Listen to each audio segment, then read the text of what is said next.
Hello and welcome to the Vlogging Pod. Tonight we are joined by paranormal author F.D. Fair. Welcome to the room tonight, F.D. Fair. How are you this evening? I'm great. How are you? I am doing awesome. Thank you very much. So I wanted to start out tonight. I'm sorry, go ahead. I was just saying it's much better now that we got the technical issues out of the way. There's always one. This is why I usually start a couple minutes prior to 7, because there's always something, trust me, always. So let's start right off about discussing the weirdness. First, tell us what embrace your weirdness means to you as an author. Well, I think all of us are a little weird in our likes, dislikes, how we act, and a thing that we say in my family is we say we don't weird shame. If you like to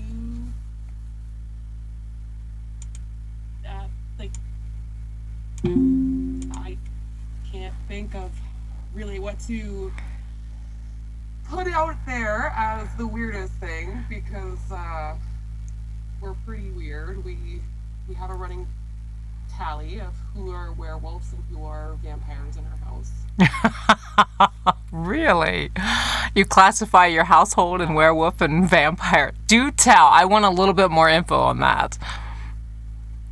Yes, my 9-year-old and I are werewolves because we have fangs on the top and the bottom of our teeth.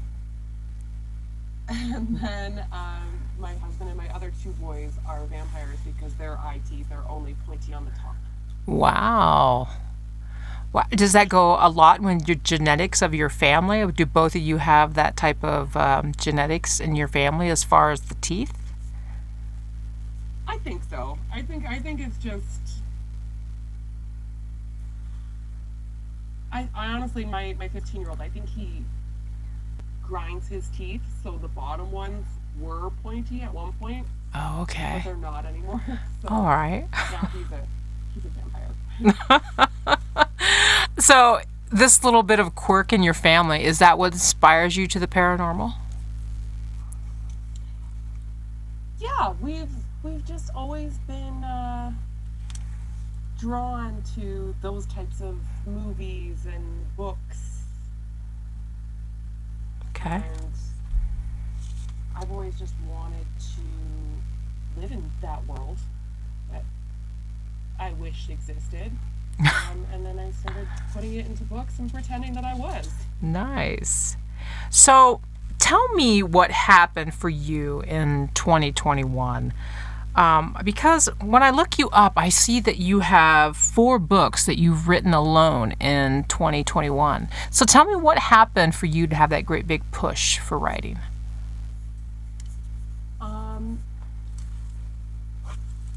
I think I just finally got the courage to actually put my work out there. I had been writing little stories just more for myself than anything else. And then I met a couple of amazing authors, and I sent them my manuscripts, and they said, you know what, it's pretty good. Just take the leap. And so it gave me the courage to, get the editors, get the alpha readers and the beta readers, and get it out there.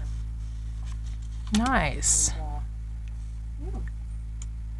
And, Sorry about the little ding there, raising you up in your sound, because I had you down. You're down just a little too low on my side, so I'm just raising you up a little bit. When I saw it for 2021, did the pandemic have anything to do with pushing you even a little bit further into the writing? Yeah. I mean, you can only spend so much time alone or with your husband and kids before you want to sneak away and create your own little world. I laugh only because I can relate. Yeah. That is funny. I fully understand that. I've written a few of my own, so I totally get that. So, as we're talking about 2021, tell me about the creations of Mate Magic. So, for Mate Magic, I wanted a rejected mate story, but I didn't want her broken. I wanted her to be snarky, sassy, powerful, and take back all of the, I guess, power that he took from her when he rejected her, right? And then from there, Scarlet was born, and she's still one of my favorites. I just love her. And I love writing her because she is in the rest of the books as well. She's just not the main character. So Okay. So, yeah, I wanted just a rejected mate that was a little different. nice. Okay, so you've written 2 series. Can you tell our listeners what those are? So it's really just one series. Okay. It's the Westwood Pack series. There's 7 books out right now. Mate Magic is book 2. And then I was in an anthology, and with the Westwood Pack series is nowhere near done. I think there's going to be at least another 5 to 6 books that are going to come out soon. Okay. So, with this almost at the end of 2022, and you have more books, and you've written, what is it? I might misquote here. I think it's either 3 or 4 this year alone, yes? 3. 3. Okay. So, tell me the drive. I mean, you've written 7 books just within 2 years. Tell me the drive that pushes you to forward on that.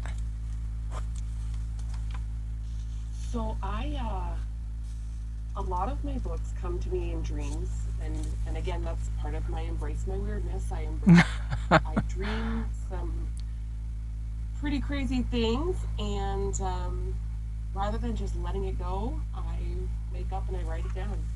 And there are days where I hide away for hours and hours writing because I just need to get that out.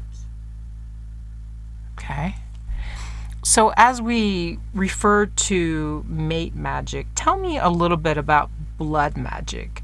Where are we at as far as its publication? Okay, so Blood Magic is almost done. It will be coming out in the spring. I went back through books 1 through 7 and have done a revamp and extended them by, I want to say almost 30,000 words each. Wow. And they have not been released yet. I'm going to release books 1 through 7 extended versions and book 8 in quick succession in the spring. What made you decide to extend them to 30,000 on each book? There was things that came up in books 7 and 8 that I was thinking, and when I was writing, I said, I really wish that I would have introduced this back in book 1. And then that could have been a part of it for the entire series. Okay. So that kind of, I said, why not do that? It just makes it better. Right. I can understand that.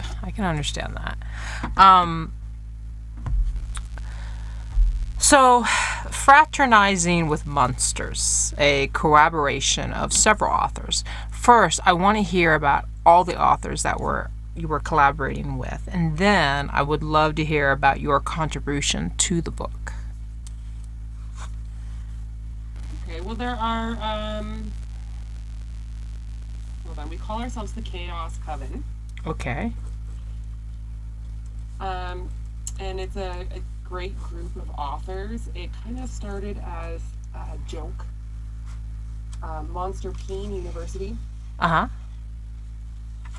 and it just kind of went from there. It's about a sorority at a university filled with monsters, and this sorority is all human girls, and their parents hate monsters and hate the fact that they go to school with their children.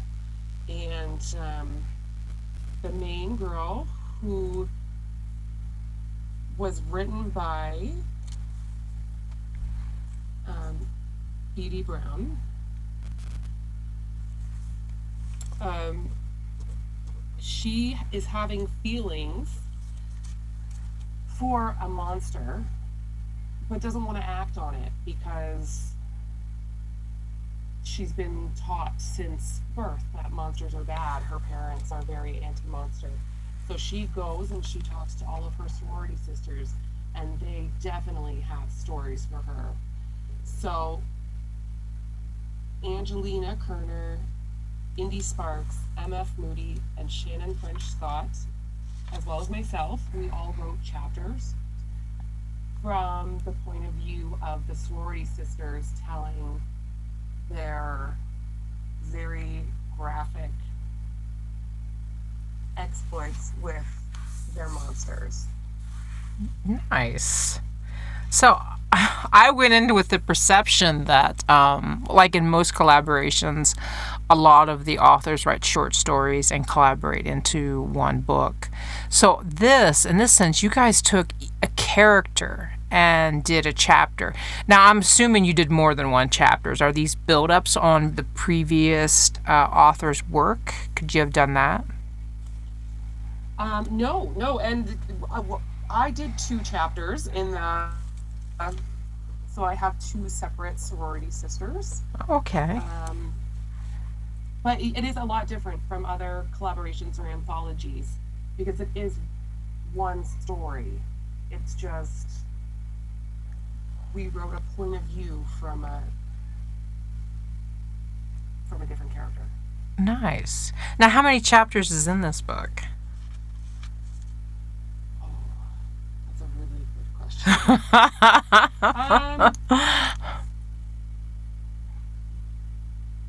I don't even know. Well, the reason I ask is because I'm wondering, did many of the characters get, many of the authors get more than one character like yourself? I believe I'm the only one who did more than one, but Edie Brown wrote multiple chapters from her main girl's point of view. Okay. So it's basically she shows up to the university, goes to pledge, meets her monster, then she corners one of the sorority sisters. They tell their story. Then she goes on, has a couple of days or a couple of weeks where she's still trying to resist the urge, wondering, could more sorority sisters have stories? And then she kind of goes to the next sorority sister and she tells her story. And then a chapter or two where she's thinking about that, like, oh, I can't believe that's happening. I've looked it up on Amazon, and it's 131 pages. Yes. Actually, I'm quite intrigued now that you said every author has written a chapter. So that, I mean, and yourself, your two chapters. So I find that quite intriguing. I'm going to read just a little bit of the bio, the description. No one was prepared for how the world would change when the monsters came out from under the bed. Their horns and tails and fangs incited a terror at first, a fear for a future where humans were the main course, a future that has never come to pass. Quite intriguing, I like. I like that a lot. So as we're It's talking... very different for me because it involves monsters rather than paranormal, although it kind of ties in together. Right. So, as we're talking about bios for books, tell us a little bit about the Westwood Pack series. Give us a little bit of the bio lead up for the series. So, the Westwood Pack series, it's it's near and dear to my heart, really.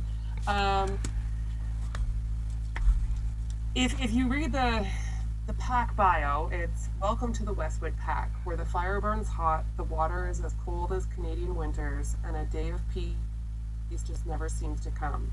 If you love alpha males who are both sweet and growly and watching women discover the power lurking just beneath the surface, then you come to the right place.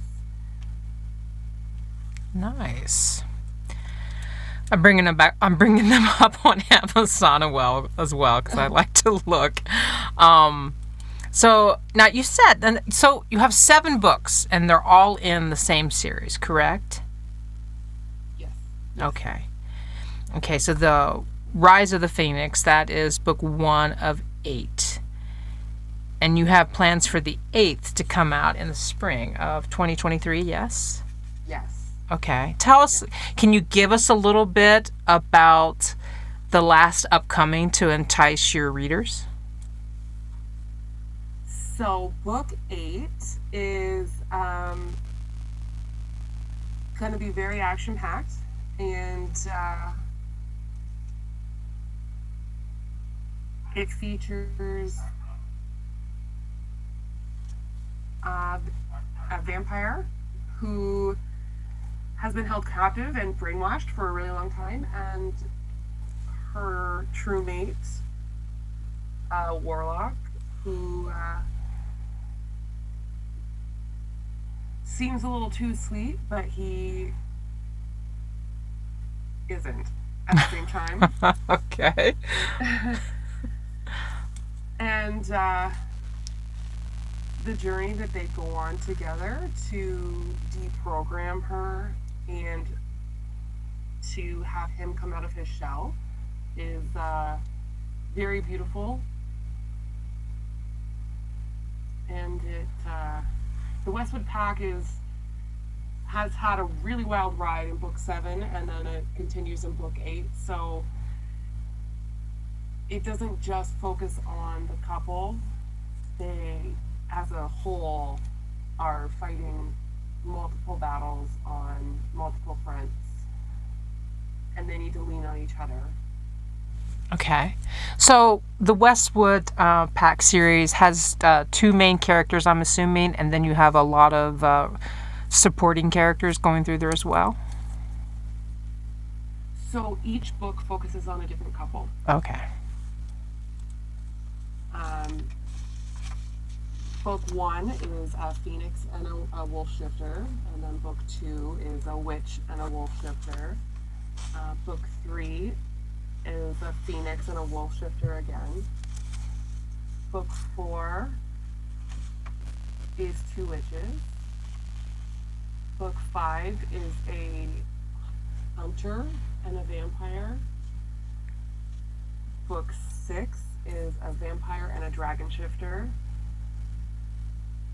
Book 7 is a witch and 2 bear shifters.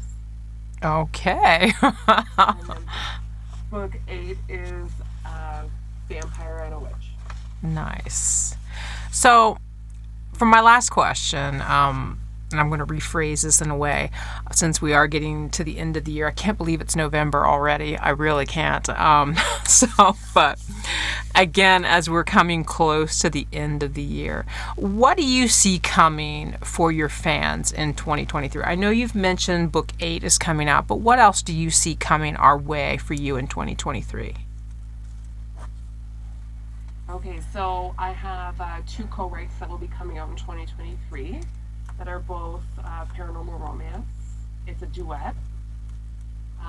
And then book 8, book 9, I am going to a book signing in Salem, Massachusetts next September, getting witchy with it. Nice. And if I can swing it, I would love to be able to get book 10 out as well. No, wow, that is incredibly productive. I hope it all comes your way this year. I mean, this coming year, excuse me. Me too.